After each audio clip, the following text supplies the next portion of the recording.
한 번은 퇴근을 했는데 저희 현관문 앞에서 저희 아버님께서 집에 들어가지 못하고 서성거리고 계셨습니다. 엄마한테 혼났나? 이런 생각이 들었습니다. 아버지 왜 여기 계세요? 여쭈었더니 아버님께서 이렇게 말씀하셨습니다. 야, 번호가 기억이 안 난다. 그때 이후부터 아버님이 언제나 들어가실 수 있도록 카드 키를 대면 열리는 것으로 현관문 잠금 장치를 바꾸었습니다. 여러분, 열쇠가 없으면 열쇠 역할을 하는 또 번호를 알지 못하면 안으로 들어갈 수 없습니다. 마찬가지입니다. 기도도 기도의 열쇠가 없으면 기도의 문 안으로 들어가서 하나님이 주신 그 놀라운 세계를 경험할 수가 없습니다. 하지만 안타깝게도 많은 사람들이 기도를 하면서도 이 기도의 열쇠가 무엇인지 모른 채 그렇게 기도하고 있습니다. 어떻게 해야 기도 문을 열 수가 있을까요? 오늘 본문은 그 기도의 열쇠가 무엇인지를 가르쳐 주고 있는 본문입니다. 왜냐고요? 그 기도의 열쇠란 우리의 기도를 들으시는 대상이 누구인지를 정확하게 알 때 기도의 문이 열려지기 때문입니다. 여러분, 그 기도의 대상이 누굽니까? 바로 하나님이십니다. 지난주 기도는 제가 하나님과의 사귐이다라고 말씀을 드렸습니다. 누군가를 사귄다, 누군가와 대화를 나눈다. 그럴 때 대상이 없는 채 대화를 나누거나 사귀는 사람 보신 적 있습니까? 대상이 없는 채 말을 하는 것은 대화라고 말하지 않고 독백이라고 말합니다. 대상이 없는 대화를 상상할 수 없고 대상이 없는 그런 사귐이 있을 수 없듯이 대상이 누구인지 정확히 알지 못한 채 드리는 기도는 참된 기도의 세계로 들어갈 수가 없는 것입니다. 그래서 유명한 설교가 앤드류 머리는 오늘 주기도문의 첫 구절인 오늘 본문 하늘에 계신 우리 아버지, 이것을 가리켜서 이렇게 말했습니다. 이것이 바로 기도의 열쇠이다. 하지만 안타깝게도 수많은 사람들이 주기도문을 그렇게 외우면서도 이 구절이 의미하는 기도의 대상이신 하나님이 어떤 분이신지에 대해서 잘 모릅니다. 그저 습관을 따라 이렇게 기도합니다. 하늘에 계신 우리 아버지여, 이름이 거룩히 여김을 받으시옵고 나라의 마옵시며 뜻이 하늘에서 이루어진 것 같이 땅에서도 이루어지이다. 그러기에 기도의 문으로 들어가서 주님께서 주시는 그런 풍성한 삶을 경험하지 못하고 있는 것입니다. 다시 말해서 우리가 기도의 문 안에 들어가서 그 기도 가운데 만나게 되는 그 하나님의 놀라우신 은총을 경험하길 원한다면 오늘 우리의 기도의 대상이신 하나님이 어떤 분이신지 정확하게 알고 기도해야 합니다. 그렇다면 도대체 기도의 대상이신 하나님은 어떤 분이실까요?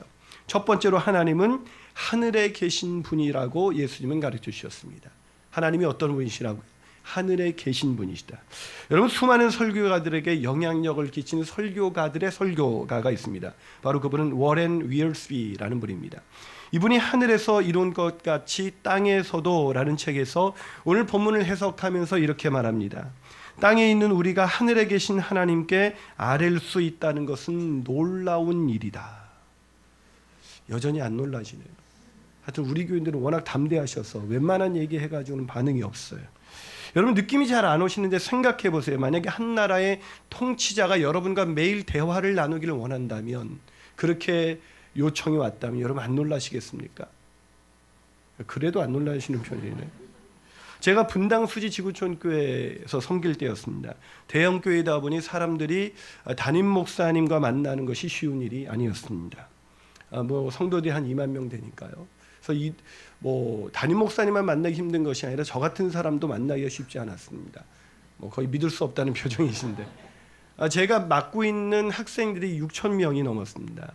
그러니까 부모들만 해도 12,000명이잖아요. 그 12,000명이 저를 만나려면 얼마나 힘들었겠어요. 그래서 저하고 식사를 한번 하면 정말 기쁨을 이기지 못하는 사람들이 계속 힘들어하시는 여러분과 제가 왜 여기로 왔는지 그때 거기 계속 있었어야 되는 건데, 여기 저는 언제나 부르면 오고 저녁이든 밤이든 새벽이든 코라면 와야 되니까 여러분 별로 감동이 안 오는 것 같은데, 한 번은 그 지구촌께서 신년이면 영구재직 할애가 있습니다.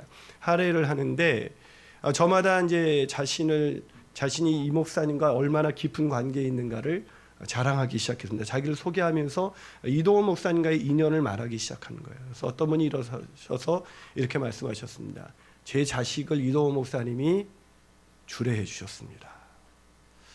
그러자 그 다음 사람이 일어났는데 그분은 더 놀라운 얘기를 했습니다. 저는 제 자녀 셋이 있는데 세 자녀 모두를 이동원 목사님이 주례해 주셨습니다. 그래서 와, 정말 저 사람 대단하다 그랬는데 그 다음 사람이 일어나서 가소롭다는 듯이 이렇게 얘기했습니다. 저는 제 자식들은 물론이고 저희들을 이동호 목사님께서 직접 주례해 주셨습니다. 모든 사람이 깨갱했습니다. 완전히.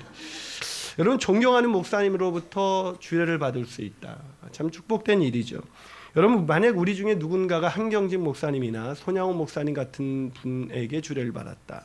아니, 그분과 일상의 대화를 나누면서 함께 시간을 보냈다면 그것이 얼마나 영광스럽고 축복된 일이 될까요? 그런데 이상한 일이 있습니다. 하나님이 그보다 못하신지 하나님과 대화의 초청에는 별로 대수롭지 않게 여긴다는 겁니다. 그냥 쉽게 기도의 시간을 빼먹습니다. 그게 그렇게 중요한 시간이라고는 생각하지 않거든요. 기도는 늘 우선순위에 밀려나는 것 중에 하나일 뿐입니다. 여러분, 지난주 우리가 위선적인 기도와 이방인들의 기도, 그렇게 기도하지 말아야 한다는 것을 제가 전했습니다. 그때 어떤 분들은 맞아, 저렇게 기도하면 안 돼 라고 생각하실지 모르겠습니다. 그러나 저는 그분들께 여쭙고 싶습니다. 기도하고 있습니까? 기도하고 계십니까? 잘못된 기도에 길들여지는 것도 큰 해악이겠지만 누군가를 판단하면서도 여전히 기도의 자리에 나가지 않는 사람처럼 불쌍한 것은 없습니다. 여러분, 왜 우리가 기도하지 않게 되었을까요? 우리가 바빠서 기도하지 않을까요? 아니요. 하나님이, 우리의 기도의 대상이신 하나님이 어떤 분이신지 제대로 알지 못하기 때문입니다. 자, 오늘 본문에 하나님이 어떤 분이라고 이야기하고 있습니까? 자, 본문 9절을 다시 한번 읽어볼까요? 있습니다. 시작. 그러므로 너희는 이렇게 기도하라. 하늘에 계신 우리 아버지요. 그분이 어디에 계시다고요? 하늘에 계시다는 거예요. 여러분, 하늘에 계신이라는 이 단어는 단순히 그분이 하늘 어디를 떠돌아다니는 그런 존재다라는 것을 의미하는 것이 아닙니다. 여러분, 하나님은 초월자라는 거예요. 우리가 만든 땅에 있는 어떤 우상이 아니라는 것입니다. 무신론자인 도킨스가 말하는 것처럼 인간이 만들어낸 신이 아니라 인간들 위에 계신 분이라는 겁니다. 출애굽기 3장 14절을 보세요. 이렇게 말합니다. 자, 한번 같이 읽어볼까요? 있습니다. 시작. 하나님이 모세에게 이르시되 나는 스스로 있는 자니라. 또 이르시되 너는 이스라엘 자손에게 이같이 이르기를 스스로 있는 자가 나를 너희에게 보내셨다 하라. 하나님이 자기 자신을 소개하면서 뭐라고 소개했습니까? 스스로 있는 자. 그렇습니다. 하나님은 스스로 계신 초월자입니다. 다시 말해서 우리의 기도의 대상이신 하나님은 우리가 언제든 쉽게 만날 수 있는 분이 아니시라는 거예요. 그분은 이 땅에 있는 그 어떤 존재와도 견줄 수 없는 거룩하시고 영광스러우시고 전지전능하신 창조주 하나님이시라는 겁니다. 여러분, 믿으십니까? 하지만 정말 우리가 그걸 믿었다면 우리는 절대 하나님과의 기도 시간을 그렇게 쉽게 여기지 않을 것입니다. 한 나라의 통치자가 나를 매일 찾는다고 하면 아마 우리는 모든 것을 제끼고 만나러 갈 거예요. 그런데 그분이 하늘에 계신 분이라는 것을 우리가 정말로 그냥 입으로는 고백하지만 마음으로 믿지 않기 때문에 그분을 함부로 대합니다. 그분의 초대에 쉽게 하나님 저 바빠요. 저 애들 학원 보내놓고 좀 이거 라이드하고 갔다 와야 돼요. 하나님은 엄마들이 만나자는 거 안 보이세요? 엄마들하고 좀 차 한잔 나누고 나서. 그래서 그 다음에 만나죠. 김영복 목사님은 가장 위험한 기도 주기도라는 책에서 이렇게 말합니다. 필립스는 내 하나님은 너무 작다 해서 현대인들이 보통 알고 있는 하나님이 실제 하나님에 비해 너무 작다는 사실을 지적합니다. 이것은 믿지 않는 사람들의 문제가 아닙니다. 잘 믿는다고 생각하는 사람들도 실상은 별반 다르지 않습니다. 자신이 믿는 하나님이 누구신지에 대해 진지하게 실험해 보지 않고 자라면서 우연히 형성된 하나님 상을 실제로 하나님이라고 착각하며 살아갑니다. 많은 사람들이 하나님을 자기 좋을 대로 상상합니다. 그저 마음씨 좋은 할아버지, 내가 초대해서 거절한다고 해서 별로 불쾌하지 않는 분, 우린 그렇게 상상하죠. 그러니 어떻게 기도할 수가 있겠습니까? 그러기에 기도를 중단한 우리, 아니 습관적이고 잘못된 기도에 길들여진 우리는 기억해야 합니다. 우리의 기도를 들으시는 그분이 우리가 쉽게 만날 수 있는 분이 아니라 그분이 하늘에 계신 전능하신 초월자라는 것입니다. 그것을 믿고 그분의 초청에 진지하게 응답하시는 저와 여러분이 되시기를 주님의 이름으로 축원합니다. 한 발 더 나가서 우리의 기도의 대상이신 하나님은 어떤 분이실까요? 그분은 하늘에 계신 아버지이십니다. 자, 제가 거기에 강조점 따옴표를 해놨죠. 하늘에 계신 누구라고요? 아버지. 여러분, 제가 좋아하는 기도에 대한 정의가 있습니다. D.L. 무디 목사님이 내린 정의인데 그는 기도를 이렇게 정의합니다. 기도는 아버지와 함께 있는 것이다. 여러분, 이거 별로 안 놀라시네요. 우리의 기도의 대상이신 하나님께서 우리의 누구라고요? 아버지. 그래도 아주 평이하게 느낀 그분이 아버지세요. 그분이 하늘에 계신 그분이 우리의 아버지시다. 여러분, 당시 그 유대인들이, 이 제자들이 이 얘기를, 이 주님 가르쳐 주신 기도를 들었을 때 제자들은 아마 엄청난 충격을 받았을 거예요. 그 가슴에 큰 바위덩어리 하나가 쿵 하고 떨어진 그런 느낌이었을 거예요. 왜냐하면 유대인들은 하나님을 너무 거룩하시기 때문에 이 죄가 많은 인간이 하나님의 이름을 부를 수 없다고 생각했습니다. 그래서 성경에 여호와, 하나님 이런 그 단어가 나오면 그거를 그냥 눈으로만 보고 넘어갔어요. 소리내어서 읽지 않았습니다. 감히 그 거룩하신 하나님의 이름을 더러운 인간이 부르는 것은 불경한 일이라고 생각했어요. 그런데 예수께서 기도를 가르쳐 주시면서 하나님의 이름을 부르라고만 해도 그거는 그들에게 엄청난 충격이었을 텐데, 하나님을 부르라는 것이 아니라 하나님을 아버지라고 부르라는 거예요. 얼마나 엄청난 충격이었을까요? 하늘에 계신 우리 아버지요. 그들은 그것을 믿을 수가 없었어요. 아니, 어떻게 그분이 우리 아버지가 되실 수 있단 말입니까? 주기도문을 배웠지만 제자들은 자꾸 이 사실을 잃어버린 것 같아요. 아니, 믿을 수 없었다는 표현이 적절할 것입니다. 마태복음 7장 11절을 한번 읽어볼까요? 마태복음 7장 11절입니다. 같이 읽어보겠습니다. 시작. 너희가 악한 자라도 좋은 것으로 자식에게 줄 알거든 하물며 하늘에 계신 너희 아버지께서 구하는 자에게 좋은 것으로 주시지 않겠느냐. 예수님이 말씀하십니다. 구하라는 얘기를 하시면서 너희가 악한 자라도 자식에게 좋은 것을 주는데 하늘에 계신 너의 아버지께서, 예수님은 제자들이 주기도문을 가르쳐 주는데 또 잃어버린 것 같습니다. 하나님이 우리의 아버지라는 사실을. 아니, 믿을 수 없었겠죠. 그래서 주님은 계속해서 가르쳐 주십니다. 하나님 아버지가 너희에게 이 모든 것을 주시지 않겠느냐. 어떤 분은 말해요. 주님께서 이미 우리가 구할 것을 다 이미 아시고 주신다는 거예요. 근데 뭐하러 기도하냐고 말하는 사람이 있어요. 그 사람들은 이방인들이 기도하듯이 기도하는 거예요. 기도가 거래일 뿐이에요. 여러분, 기도는요, 우리가 원하는 것을 얻기 위해서 하나님을 설득하는 게 아니에요. 기도는 하나님의 뜻이 우리에게 이루어지는 것입니다. 기도는요, 하나님의 뜻에 의해서 우리가 설득당하는 거예요. 기도하면서 하나님과 대화하면서 우리가 하나님을 닮아가는 거예요. 아버지 하나님을 닮아가는 거예요. 그분처럼 거룩하고 그분처럼 순결하게 닮아가는 거예요. 그분처럼 자비로운 사람이 되는 거예요. 그분처럼 닮아가기 위해서, 우리가 변화되기 위해서 기도하는 것이지 그분을 변화시키기 위해서 기도하는 것이 아니거든요. 그런데도 사람들은 그렇게 기도하지 않아요. 하나님을 아버지로 대하지 않기 때문에 그 아버지와 함께하는 그 시간이 얼마나 놀라운 축복인지를 믿지 않기 때문에 그분들은 하나님을 닮아가지 않습니다. 이 하늘에 계신 우리 아버지라는 이 뜻을 알게 되면서 어느 날은 기도하는데, 하늘에 계신 우리 아버지요.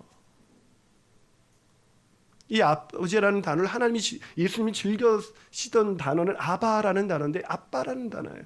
아빠.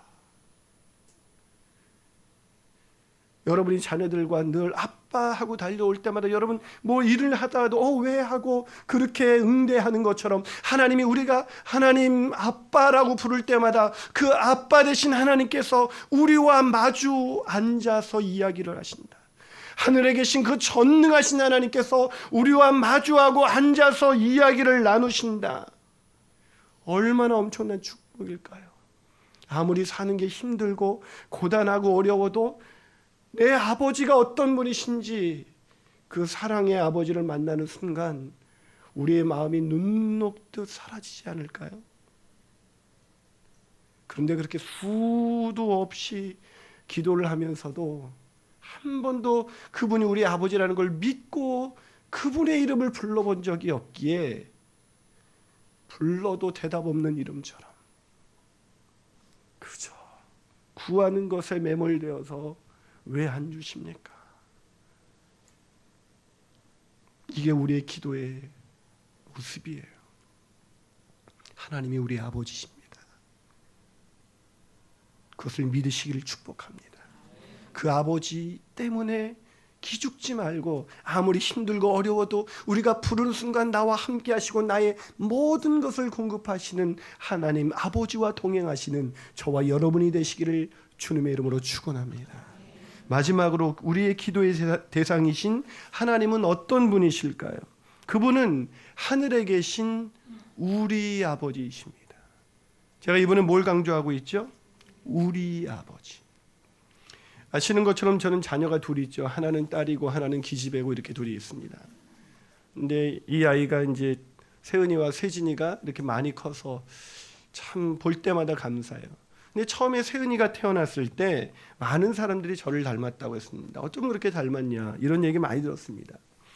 근데 2년 터울로 세진이가 딱 태어나자 많은 사람들이 더 이상 세은이가 저와 닮았다는 얘기를 하지 않기 시작했습니다. 더 닮은 인간이 나타난 겁니다. 그래서 세진이가 얼마나 닮았는지 제가 지구촌교회에서 이렇게 일할 때 우리 세은 엄마가 그 주일 교육목장에서 이렇게 섬겼는데 교육 목자님들하고 이렇게 그 회의를 이제 하다 보면 마무리 회의를 하다 보면 세진이가 어리니까 세진이를 늘 달고 다니죠. 그럼 목자들이 얘기하다가 고개를 딱 들리다 세진이 보면 깜짝 놀라가지고 김인환 목사님이 와서 앉아 계시는 느낌을 받는다고 그 정도로 닮았다고 사람들이 얘기를 했습니다. 그럼 질문을 바꿔볼까요? 걔네들이 똑같이 생겼습니까? 보신 분들. 걔네 세은이도 저를 닮았고 세진이도 저를 닮았습니다. 그럼 둘이 똑같이 생겨야 되잖아요. 제가 사진을 이거 띄웠어야 되는데 여러분 걔네들은 닮지 않았습니다. 생긴 것도 다르고 기질도 다르고 식성도 다릅니다. 다 달라요. 그런데 공통점이 있어요. 뭐가 공통점일까요? 내가 그의 아버지라는 거예요. 걔네들이 둘 다 저를 아빠라고 부릅니다. 저는 한 사람의 아버지가 아닙니다. 저는 그들의 아버지예요. 그들에게 우리 아이들에게 우리 아버지지 그 아이만의 아버지가 아니라는 거예요.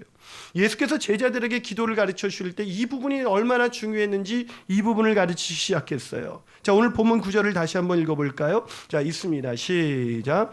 그러므로 너희는 이렇게 기도하라. 하늘에 계신 우리 아버지요. 누구의 아버지라고요? 우리 아버지라는 겁니다.